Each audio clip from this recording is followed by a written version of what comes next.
The Papyrus, put it on my table every month. I don't wanna miss it. Don't even try to hide it. No, I don't wanna lose it. And you see how it is, it's so inviting. The Papyrus, we're all so online. The Papyrus, put it on my top. Hello, welcome to the Papyrus TV. My name is Dofan Abu Amali. Today, I am taking you on our program, House of Reps Member of the Month. And I am right now sitting in National Assembly, the House of Representatives wings, and I'll be speaking to someone special, someone that has made sure that since he has entered National Assembly, the interest of his people, the people he represents, is always on the front burner. We are talking about no any other person but the one-time local government chairman of Bosso, Honorable Shehu Barwa Beji. He is also the Deputy Chairman House Committee on Labor and Productivity, and he's a member representing Bosso, Paikoro Federal constituency of Niger State. So come with me, let's talk to this gentleman, or gentleman. Please, can we meet you? You're welcome. Thank you. Can you tell us your name, educational background? My name is Shehu Barwa Beji. I started my elementary school at Beji village in Niger State in 1968. 1971, I was transferred from my village school to IBB Primary School in Mina, where I completed my primary education in 1974. There and then I got admission to Government Secondary Technical School in Bida from 1974 to 1979. I graduated in that school. Shortly, I had a brief stint with the Federal School of Art and Science in Suleja.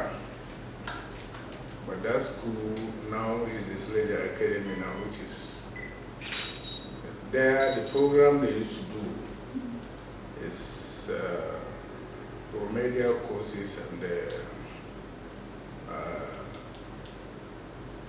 high school certificate preparation into degree courses in universities. But after the course, unfortunately, I didn't go further because I had some employment opportunities on where I love to work. Okay. So I got employed at Nigerian External Telecommunications. That was the net in Lagos, the Lekon House at Marina. That's where we started. There and then we came to the Kaduna Exchange. And there, around 1985, there was a merger plan between NET and PNT. What's PNT? Post and Telecommunications. Oh. That was a local chapter. Then the NET was the international chapter where I was. I was an international operator. So unlike now, where you just sit here and start calling US London, it wasn't possible then. Even governors have to call us at the exchange. It is in the exchange, they will give us a number they want to call in US, London, wherever. We will call that number and then join them, conference. That is how it was being done. So but when you do that, do you listen to the conversations? You are privileged to listen if you want. Privileged to listen. So we have only two exchanges then. in Nigeria, the Lagos Exchange at Marina was for the serving the southern part of the country. Then the Kaduna Exchange was serving the northern part of the country. So now during the merger, P&T and NET, which now transformed into NITEL. Okay. This merger of the two transformed into NITEL. And there, at that time, those who was at the international wing, we saw it as demotion. The P&T people saw it as promotion. It was at that very particular period I decided to leave. I decided to leave because it was not the merger diluted NET. But the merger promoted. It's like going below the belt. Yeah. So I left, and in fact, the issue is that I have always been a politician. You know, my mind was on politics. At the time I left, already we were envisaging transition. So I made up my mind that I would join politics. So there and there I said I wasn't going to find any work again after leaving the place. What I did is I was farming and doing business at home while the transition came. So I came, I started farms. I said, okay, let me go, even though I'm from a farming family, but I want to get some theoretical distance to give me the more since I was prepared to do farming business. So I went to, on my own, I went to Federal College of Agriculture, Mahia, and did 2-year program of diploma in general agriculture. That school now is the one that has been transformed to Micropolitan University of Agriculture. Oh, wow. But then it was Federal College of Agriculture, Modiki, because they used to do a lot of theories and practicals. After that, I came back to my farm. I was doing the farming, I was doing the trading in the market. Until 1987, then the transition started. I jumped in. It was that very 87 I finished the course. Okay. Then the transition started. I joined the transition. But when you get that transition, forming one party or the other, they form this one, they will dissolve. They form this one, they will dissolve. Eventually, we ended up having two parties, the SDP and the NRC, National Republican Party and the Social Democratic Party. Me, I have always been a progressive. Oh, even the parties, during the party formation, all those formations I belonged to were progressive parties. Like now I was in PSP, I was in PPP. PSP was People's Solidarity Party. PPP was People's Progressive Party. All Babangida, after formation, he dissolved. We ended up in Social Democratic Party. So in Social Democratic Party, as we were there, I held party positions at local level. Then virtually at the end, Bosso local government was created after trial elections. Bosso local government was created in 1990, towards the end of 1990. Then local government election was to hold. There, 1991, local government election held under these two parties. It was SDP and NRC. I was in SDP. So I emerged as the vice chairman of my local government in 1991, elected. Wow. Although Niger State eventually was controlled by NRC, who were in opposition as a progressive party, but my local government was controlled by SDP. Oh, wow. But the governor was NRC. So during that period, when I was vice chairman for 2 years plus, and then Abacha set in, dissolved all political structure, dissolved all elected and appointed political structures. In fact, I was a victim of Abacha's dissolution, because by then I hadn't even finished my tenure. Abacha dissolved us. So I went back to my farming business complete until the 1999 transition by General Absalami Abubakar. So there I started, I joined, first I joined APP, All Progressive Party. There was party like that. When I joined APP, I came in to contest for the chairmanship. You know, the other time I was vice chairman. So I lost to a PDP candidate, one old man who was old enough to be a father and I wanted to be He claimed the position when I was in APP. Wow. So APP eventually was almost fizzling out. You know, in the area, the moment there's a winning party, everybody goes there. My state chairman of APP, they come to PDP. My local government party chairman, they come to PDP. Then there, they invited me that I should come and stand on PDP because PDP was the ruling party in Niger State, that they will give me the ticket in PDP. Even the old man who defeated me told me that he is not going for, he doesn't want to contest, I should come to PDP and contest. They gave me the ticket, all of us. So I left now APP and I became the council chairman of the local government in 2003. I was given caretaker first for 5 months. Then eventually when there was election, I contested and won. That was the first tenure, 2003 to 2007. After that, I was back to, there was no election immediately there, and then I came back to my business, full and full. Then there was another election. That's farming business, right? Farming business and trading. I always combine the two. Agribusiness and farming. So I always have shops in the market in Minaden. So I combine the two.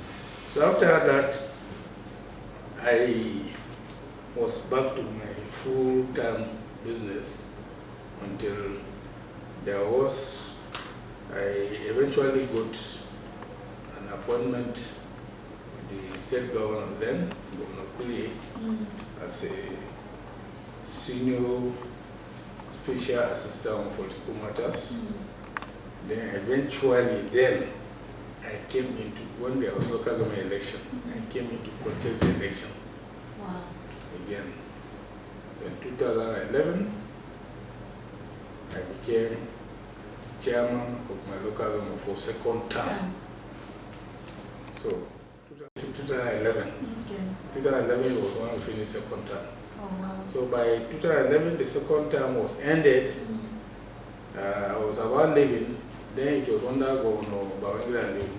When I was about leaving, the governor didn't defeat because they don't normally conduct elections immediately. Yes, I understand. So the governor felt I should serve again after my second tenure, just like Kure gave me caretaker before election. Me, after this one, after the tenure, the governor gave me a caretaker position again. After exhaustion of 3 months caretaker, he returned me as another caretaker. So all my life in that local government, I have been elected twice as chairman. I have been elected once as vice chairman. I have been caretaker 3 times. Appointed 3 times. 3 times. As caretaker. Vice chairman once, elected chairman twice, caretaker 3 times. So that was the end of my local government sojourn. Then when there was these other elections, I came up. I didn't contest anything again. At least I cannot even contest at the local level again. Because that's the situation. So the governor also appointed me. Which governor? Governor Babangida Aliu. Okay, still Babangida. As the senior special assistant on political matters again. Wow. So I remained there. So during this opposition party merger period, In fact, I told you I started for APP. That APP later on transformed into AMPP. And it was that AMPP that the merger came up with APC. So all this tenure I was doing in local government was in PDP. So I realized my old party wasn't stronger again with the merger. So I resigned from Babangida's appointment and joined the APC. How did he feel? How did Babangida Ali feel? In fact, he felt, you know, the PDP with the arrogance then, they said, why he was saying that when they begged me and I refused, he said, you allow me to go. You know I'll come back. You know I'll come back because APC will not make it. Yeah, everybody thought so. So I joined the APC from the scratch, but I came from PDP. I understand. So eventually, when APC won an election with the present governor, Abubakar Bolo, in fact, he appointed me. Initially, I was serving on several committees, strategic committees. There was a committee he put me on there was creation of some emirates, which was not very decent. He appointed me a committee to investigate and be able to suggest to him how those creations should be made. He put me another committee of local government reform. We finished that one. I was just having committee. Eventually, after finishing the committee work, he appointed me as the Executive Secretary, Niger State Prison Welfare Board. Oh, wow. So I was at the Prison Welfare Board for 2 years while this national election was coming. Just like I resigned from Bangida's position to come to another party, I resigned that position to contest this election. I didn't change party, just to contest this election. I resigned my Prison Welfare Board job to contest this election. And as God will have it, I got elected. So I think this is my first time here from the prison board. God has been faithful to you, isn't it? So all from that 1991, when I became the vice chairman, that has been the journey up to this place. There has been virtually no period, except if the break we had during Abacha. There is no period that I do not either have an appointment or get elected. Wow. Yes. And you favored. So can we talk about your family? You're married and you have beautiful children. You say? I say you're married and you have beautiful children. Can you tell us about how your growing up was? What are those fond memories you had growing up as a child? Actually, I did not come from a very humble background anyway. My parents were struggling peasant farmers. But I know, right from my childhood, I have not been so dependent on my parents. All I do most of the time is one craft or the other. Right from primary school, I used to be involved with a craft that in fact, I get money that I cannot use at that very level. So that is why it is that sign of independence that brought me, even when I was growing up. I told you that when I was at NETL, when I was at NET, and there was murder, I felt it's a demotion. I just decided to abandon the work and then started this program. What tribe are you, sir? I'm Bajiwe tribe. Are you Christian? I'm a Muslim. Oh, that's good.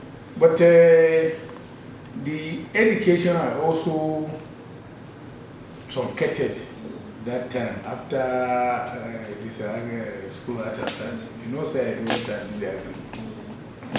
In between the period of the breaks, politically, I have to go constituency now.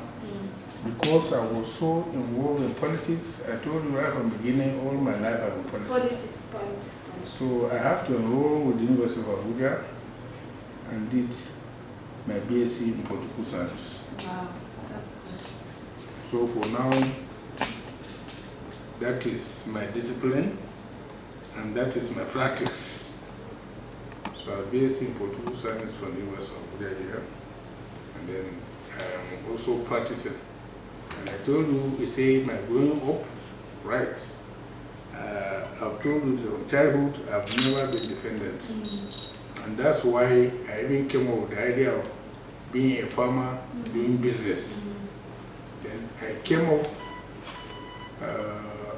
and then, in fact, up to the time I became the vice chairman, I was such a person that even something marriage never even entered my decision. All these years I was at Nitel, I was at this year, I didn't even marry. To run as the vice chairman of my local government that I got married the first time.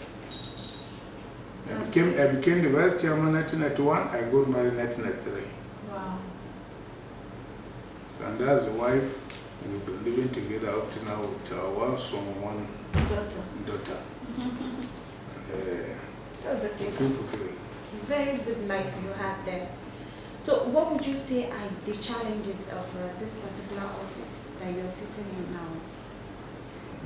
What are the challenges you have come across doing this job? And how have you been able to navigate through the challenges? You see, to me, with this period in politics, I did not actually see any much problem with the work at the National Assembly. But the challenges we have is that the parliament is a place where we are supposed to make laws. But down there, our people these days do not know that ours is only the issue of laws. In fact, we have come to a period where our constituents compare us to governors even in terms of project execution. Governors, local government chairman. But before now, that wasn't the issue. But now that it has come to that level, every time you find that the little constituency project will drag to our constituents, very rarely enough for them to feel that yes, you are doing something. But I thank God, my own constituents, I think the little I've been doing, they have been very appreciative. I know that one. But I know in most cases, the issue is how to satisfy your constituents in terms of projects, not in terms of lawmaking. In fact, they don't even care whether you're talking in the assembly or not. But they want to see what you bring to them. Our own constituents don't care. They don't care about what we do in the assembly. They don't even know, maybe education. They are not properly educated, which should form part of our decision. But we too, me or my own party, I educate them. In fact, that's why I'm even here. But when you educate them, when they tell you that and when they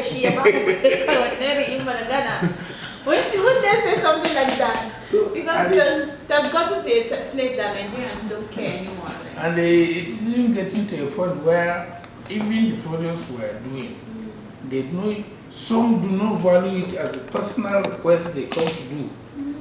Personal request. My children's school fees, my wife is this and that and this and that. My wife, which never ceremony, marriage ceremony and hope. So they tend to, but we don't have to follow them that way. If you follow them that way, you end up not doing anything. So you do it half-half. Do this and then do the other one.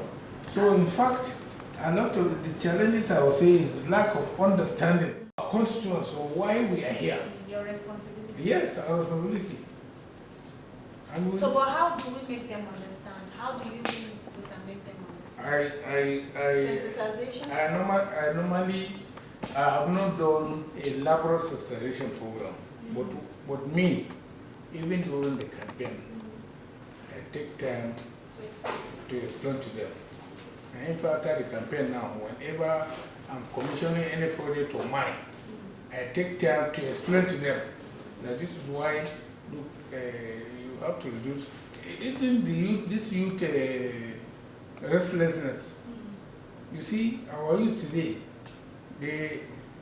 because of lack of job, some of them have turned themselves to political talks, and they prefer this talkery.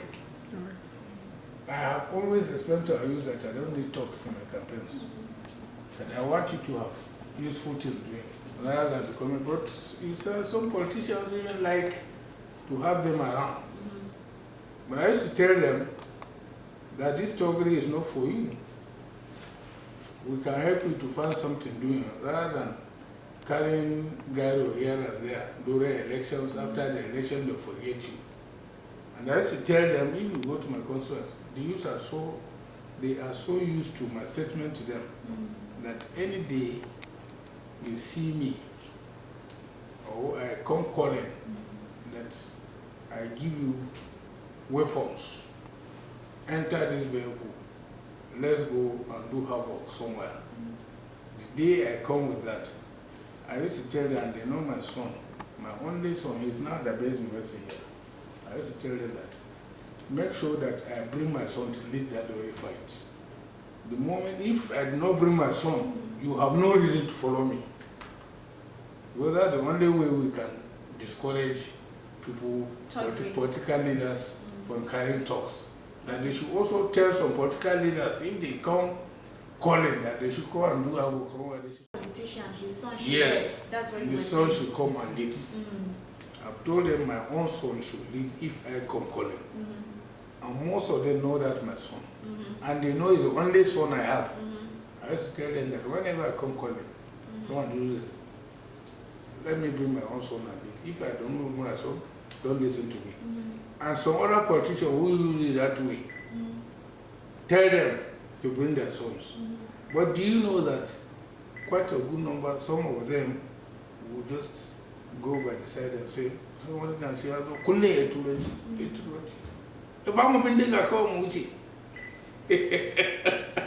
so what is it I will say to some reasonable ones? They say it's nonsense. But the reasonable ones will get it. They understand. And if you can save one person, is good. So how would you assess the 9th National Assembly?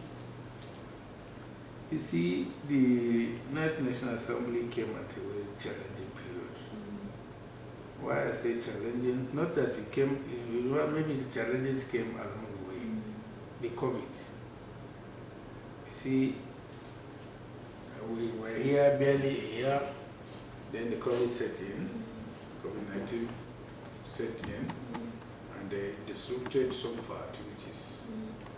In fact, it got to a point where, you know, when we came, the 9th Assembly had, we had what we say, what we have an agenda. The current speaker had a special agenda for implementation to ensure that we go along with the executive arm in that way. But this COVID, when it set in, affected that agenda. You know, in fact, he had to have a committee and review that same agenda because of the affection by the COVID-19 period, where we had to be on compulsory break for some times, and then coming back, we also have to go along with the COVID-19 protocols, which is still existing today. So there was a disruption. Apart from that disruption, I think the Assembly have done very well, and you see, there's a misunderstanding by some people who think that the Assembly is not open arms from the executive. Of course, we're here for lawmaking, for oversight and co. Oversight doesn't mean fight. It doesn't mean fight. It's not everything that you oppose that makes you a good legislator or makes the parliament a good parliament. There are areas of cooperation, there are areas to observe. I won't even call it oppose. You observe certain things that you feel should have been going this way because we are closer to people. The executive may not be as close to people as we are. So when they bring any policy that we think is not very friendly to our people, yes, of course, we make them know. But people think that anytime there are issues and there's crisis, you oppose the executive will say, who are you on the that's where the government is working. So I think this very dispensation, the Night Assembly especially, they are also representatives. We have gotten a speaker who quite correctly knows when to observe what the executive did not understand and when to cooperate when the cooperation will give us dividend of democracy. So I think well, I may be selfish if I say we have performed much more than anyone because this is my first term. I was not there the other time. I wouldn't know what they did. But to me, with the challenges of COVID and co, I believe that we have done. Yes, at least. Okay, so how do you feel personally about the leadership of the house? It's just like repeating what I've just said. Okay, I'm talking about Femi Gbajabi. I mean, I didn't not say leadership. It's been like maybe the minority leader. But how do you feel about your speaker? Is he carrying everyone along? Personally, do you feel that he's doing his job? Well, just as I said, I'm the first timer here.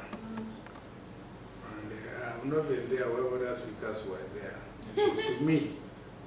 to me, Femi Gbajabi, I think he is doing his best in carrying all because whatever counts, we make sure that we have a conference and ensure that yes, everybody, even the constituency job allocations.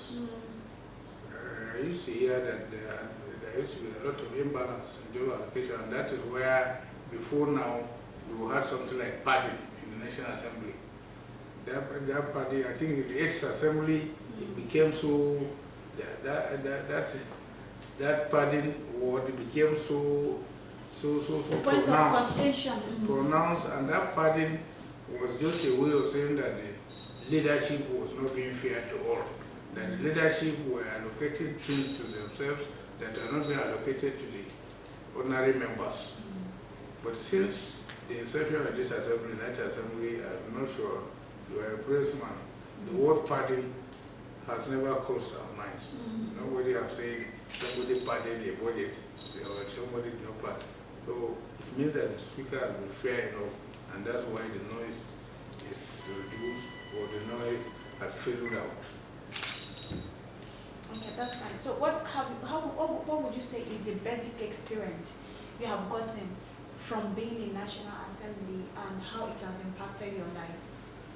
Yeah, you see, from what I told you, all along I've been at the local level, graduating to some appointments at the state level.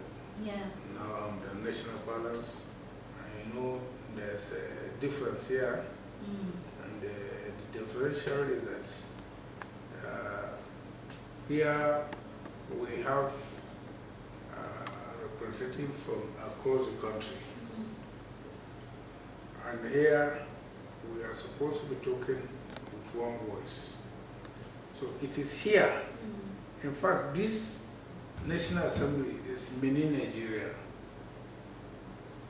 So here, even though we are representatives of our various constituencies, but we are not only here to fight for our constituency. We are here to put the interests of the whole country even before that of our constituencies. And you know, at the local level, you only think about your village. You think about your local government, nothing more. But here we are talking about Nigeria. So even though we have to take care of our people, but the difference is that we suppress all some primordial interests to come up with a national outlook, to do what we believe is best for Nigeria. So I think that's the experience I think that I feel have been so different to what I have been involved in at the other level, local and then at the state level. Yeah. The papyrus, put it on my table every month. I don't want to be sad. Don't even try. Would you assess President Muhammadu Buhari? He is in the office 6 to 7 years now. It's almost 7 years in the office. How would you assess him as a person and as a president? Do you think assessment of his achievement, basically? Well, I wouldn't score him 0. Unfortunately, we are from the same party. I don't want to score him 0, but there are critical areas that I think, to me, I feel disappointed. Critical areas. You know, this government came on a particular platform. We talked about security then. Then, of course, you are talking about economy, infrastructure. Well, I think infrastructure-wise, that is where I think the score will be a little bit above average. But in the area of security and economy, honestly, I wouldn't say I'm satisfied. Even though being from the same party, I wouldn't say I'm satisfied. Because we demanded change, and the change we demanded was supposed to be a positive one. So it's not just change for the sake of change. But I still believe that as a party, we will keep changing the candidates. Yes, so at least he wouldn't be the next candidate. Of course, yes. Even if he wants to. Maybe we will learn a lesson for his,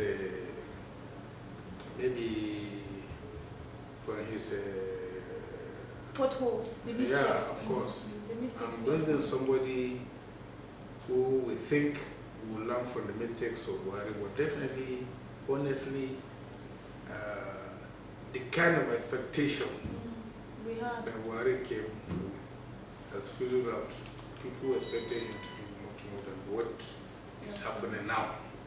And I'm telling you, especially the area of security and the economy, there's problem there. But infrastructure, I think,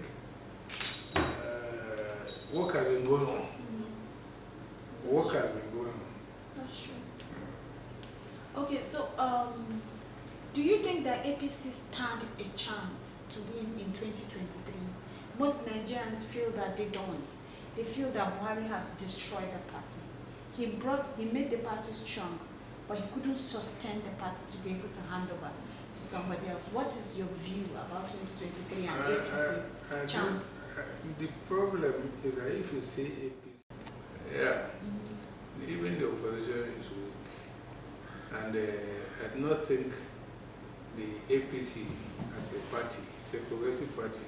If the opposition is weak with 14 governors? It's not the governors that counts.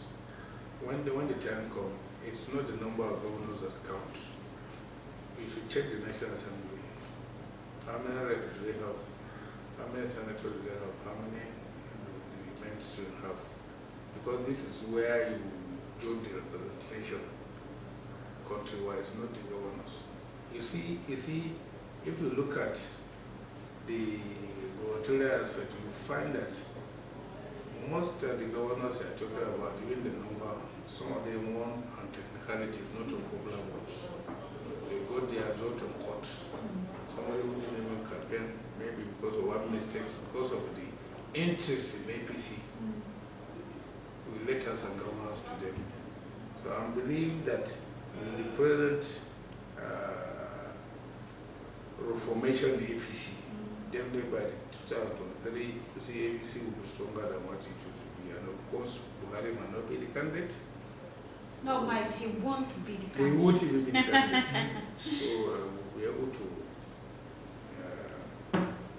maybe patch some areas that we think we have that weaknesses, and I'm sure there's no way people have not too forgotten about the PDP itself. I was from that background, so we know that PDP is not likely to be the next person the next party to displace APC, except if there's another maybe amalgamation somewhere, just like APC did.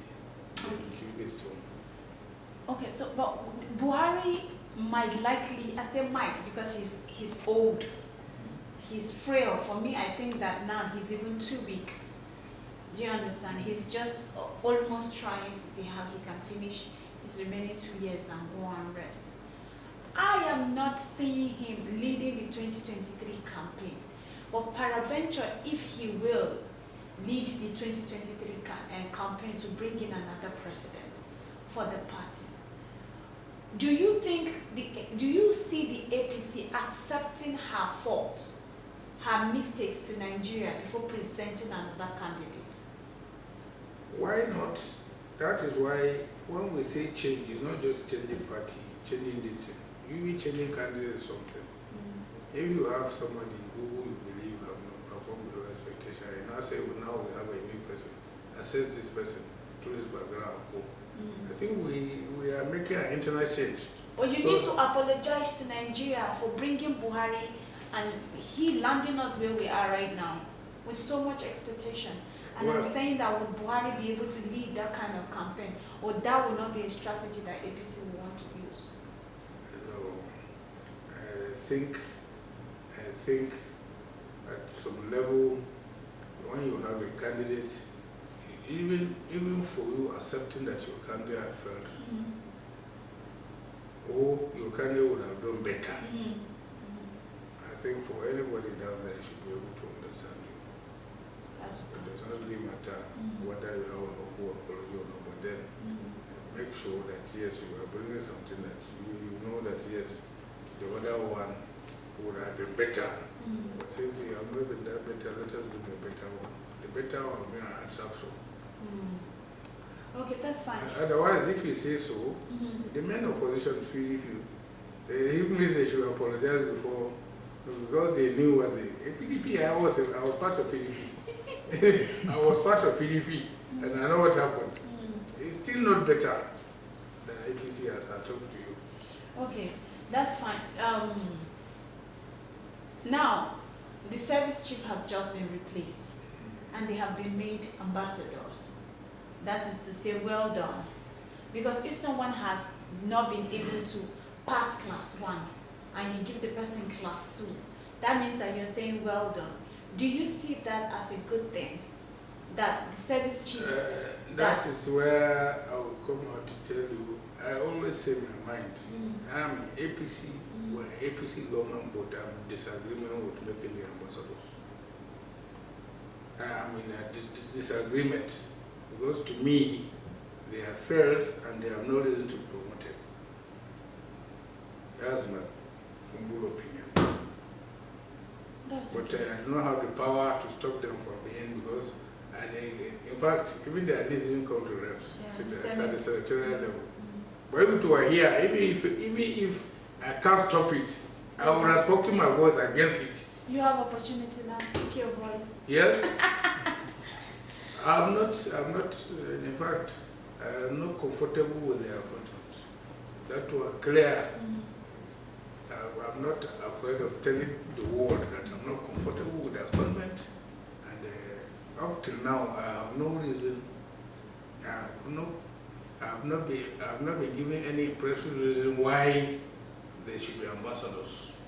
These are people who have, they have cemented some upcoming officers. Do you know the tenure they did? In fact, there are upcoming officers who supposed to have taken over from them who retired. maybe about 1 or 2 or 3 sets retired. So if there was any compensation, even to bring these ones who were prevented from reaching their peak, I would have even understood that. If you bring these people, they prevented other people from reaching their peak.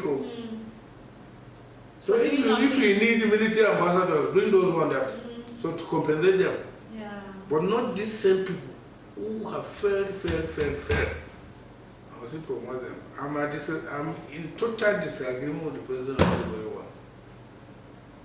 So now we have gone ahead to change the service chiefs, which National Assembly was. And even, do you know the change was not the same thing with the service chiefs.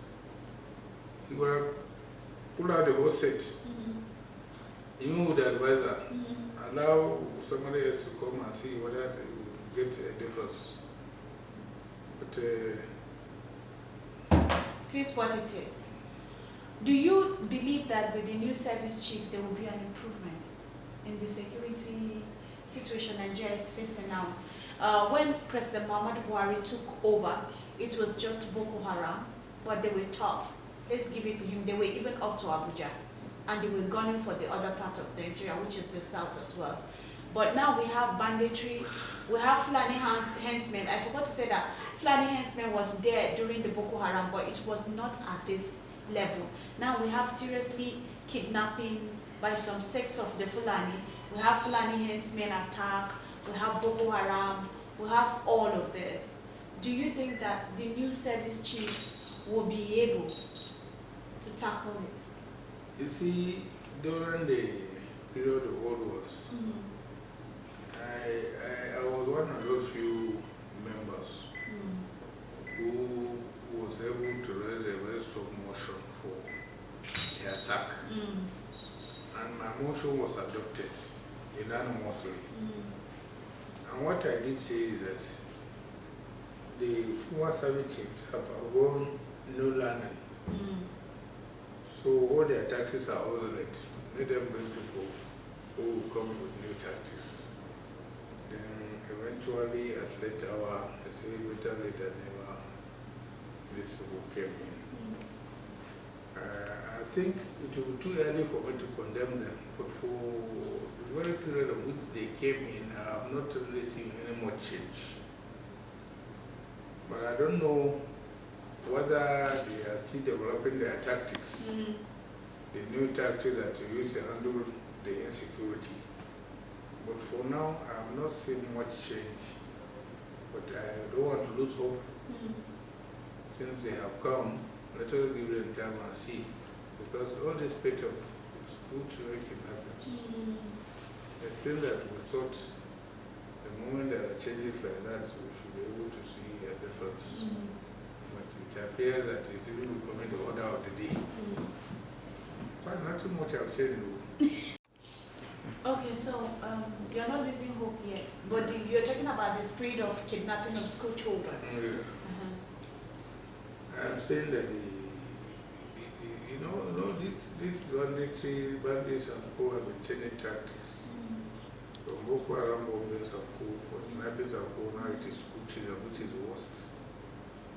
And if for a while this thing is not checkmated, it means we already, this banditry has affected many facets of our society. At least it's affected agriculture. We are talking about the food security. And in fact, we may not boast in the area of food security in the next year if things did not change. Those farmers cannot even go to their farms. Today, education is another victim. All this spate of kidnappings is now scaring parents from bringing their wards to school, especially the female ones. And it will take time before we regain that very confidence in our school system if we are not able to check medicine within a very short while. And it is continuing. So maybe we will still have that, I still have that confidence that maybe with the new people there will be change. But if it doesn't change, honestly, we have totally failed. You can do that. There's nothing you can do. Otherwise, you just laugh because it's like drama. Okay, yesterday, the Oduduwa Kingdom mounted their flag, declaring Oduduwa Nation as a country. And then Asari Dokubo declared Biafran country as well. Just yesterday happened. Why do you think that the agitation for Nigeria to be divided and is so prominent? And then do you think that is the best way out? You see, the problem with us is that leaders do not listen. And what we fail to listen and implement are the very ones that will come through the back door. This issue of restructuring that have been going long time, people have been talking about restructuring and people think we're joking. Restructuring, for this and that. And the leaders, we ignore that. Don't you know that it is this restructuring that is coming through the back door? And if it comes through the back door, it will not be a normal one. Restructuring means different things to different people. But to me, I feel maybe they are holding powers to the other components of government, making Nigeria a full federation. Because we are a federal, we seem to say we operate a federal, but we are not operating federalism. So since we have failed to do what, in fact, you are talking about Biafra and Odua. If Nigeria was going to split, it's not going to be 3. To much more than what you think. It's not going to be 3. Because if you allow Nigeria to split, even the so-called monolithic knot may not be the knot you think about. Yes, there are some that will go their own different ways. Oh. So we may end up having 5, 6 or even more countries. So if we fail to do it through the lawful and willingly matter, then definitely we are inviting this kind of backdoor or black market splits, because it will give us good. Because me, as long as they are not taking arms against Nigeria, they have their constitutional right to demand for a country out of a country. Biafra or Dua. Maybe you will come to hear the data, so we will say that they may be different from Biafra. You will think the north is the same thing. You will come to think of the middle belt. So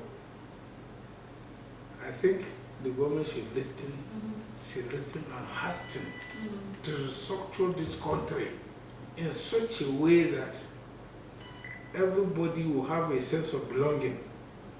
Because definitely, where there is no justice, definitely there will be a problem.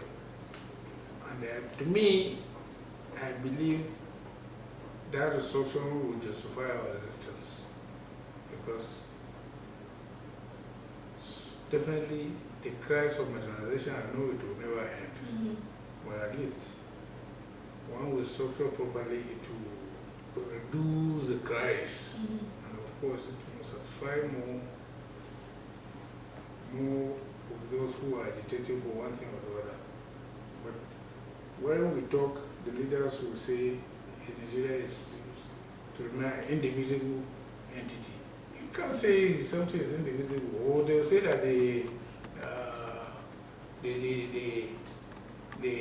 corporate legislation of Nigeria is non-negotiable. There's nothing that you cannot negotiate. If you do not negotiate in peace, when there's war now, we will still come for negotiating table. That's true. It's because there's peace. You say that something is not negotiable. Nigeria, you can't negotiate it. No, I don't believe that. Okay. You can negotiate. You are talking about coexistence and being fair and justice. Yeah. But we have just heard that President Muhammad Buhari is from the north. He has just finished serving He's just rounding up his second term. Yeah. It's about to round up his second term. And we have that PDP is zoning its presidential slot to the north. And APC is agitated. As an insider, do you have preview on where APC will be zoning her presidency to? I have no idea, but you know, the PDP as it stands now is an opposition party. And they accept if there's a roundtable agreement that all parties should zone their opposition to social areas. It happened during the beginning of this dispensation, 1999. You know what happened so? That the two major parties, the PDP and APP, who were asked, in fact, they put their candidates from the southwest. Yes. Unless that happens, the opposition do not have luxury of following your so-called zoning. The opposition is targeting where they feel they can win an election against you, the incumbent. So that is why I'm not surprised if PDP is doing that. So I wouldn't know where APC is zoning their thing to. And all this zoning thing is because, that's what I'm saying, all this zoning, agitation of this one, this one, is because of lack of restructuring. If this country was restructured in such a way that the center is not very strong, all this agitation would just fizzle out. So want to president, so secretary president of that. It will fizzle out. But the center is so strong that everybody feels that when he controls the center, he's controlling Nigeria. So I believe I'm still going back to the issue of restructuring, because that's the only way we can reduce the fight for the center. Otherwise, this fight for the center is what is doing about it. Otherwise, America doing zoning. And yet, Obama became the president. Yes, that's true. A black man for Africa. So it's because the center is not as much as so many, because Americans believe in strong institutions, not individuals. Even though for strong institutions, there's no way Trump will go. Even to Africa, Trump will be there. Of course. But because of the institutions. That's if we are prepared to make Nigeria great. Yes, great. I think we need to restructure to make the center less powerful. The moment the center is less powerful, all this fight, Igbo want to be president, Yoruba president, Hausa president, will go. Okay, but since the institution is not strong now, would you be saying that it will only be fair if we can zone this thing to the southeast, the presidency to the southeast? Honestly, if you ask me as a person, if you give me the opportunity, if it was allocation, you give me to allocate the presidency, I'll allocate to the southeast. Why? Because of all the groups, all the sectors, I think that is, although I don't want to zero into tribalism, but what I would like you to know is the same thing. It's the same thing, because that's what everybody is fighting because for. Of the all institutions the big, because all of the big tribes in Nigeria, the big groups, it is Igbo that have not had it. So I believe they should have, except if we restructure in such a way that the center doesn't even control anything. But for now, if we want to revere, me as a person, I don't have such power, but I know as a person I have sympathy for a Southeast presidential person in whatever party. But you all know the key players have the final say. They have the final say.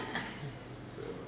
Okay, so what advice do you have for, we're rounding up now, except you have something else you want to say.